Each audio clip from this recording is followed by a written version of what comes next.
Hello everyone, thanks for tuning in. Let us learn from number 6 of this Kyoten, words for not turning into yokai.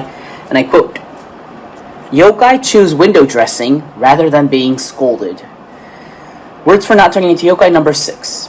Yokai choose window dressing rather than being scolded. Thank you, Lord God. Alright, so from the series that I've been doing for the past couple of days, we've been delving into what a yokai is and awakening to the tendencies of the yokai mind so that we won't be connected to it and so that we can, become really decent people and help other people in the truest sense. And so that eventually after we die, which is, the destination is the afterlife, which is our the real world where we exist in, we can go back to the heavenly realm and not to this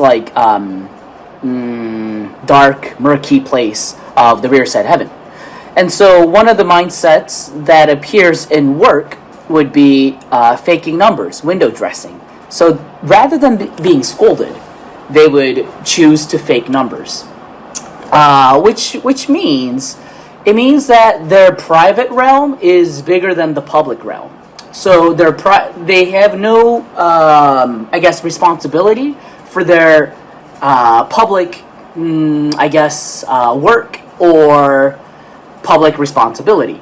So they would rather prioritize themselves not being hurt or not looking bad or not being scolded, as Master said in the sentence, than to take responsibility for the mistakes or for mistaken numbers or also window dressing. So, in a corporate world, in any kind of organizations, you can, usually it's hard, but it is possible to make up numbers, right, in your report.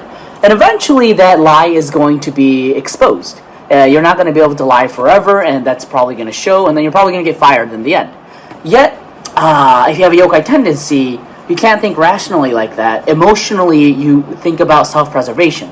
Now, self-preservation is a form of self-love. However, in Happy Science, Master teaches us the true form of self-love and a false form of self-love. The true form of self-love is allowing your soul to grow and exploring the right mind so that you you reflect on yourself and then you improve yourself. If there are shortcomings, you try to change it. You try to make an effort of self-transformation. However, if you love yourself in the false way, it's very hard. It's instinctive. So if you live instinctively, if you live normally without thinking about these teachings of the mind, most people will think like this. It's self-preservation. So you think about how to protect yourself emotionally at first, but then in the long run, it's not gonna do good for you in the end, right? But you also become very selfish. You don't think about the team. You don't think about your organization. You don't think about your company that you work for. So it's, he's teaching us through these words. He's teaching us the true form of self-love is self-reflection.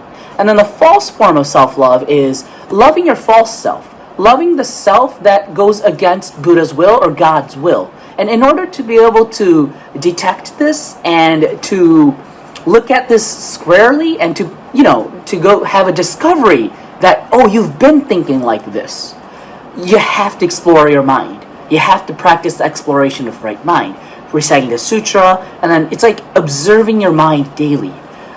So those were the thoughts that were crossing my mind. What did you think? Please share your thoughts in the comment section, and see you again tomorrow. Bye.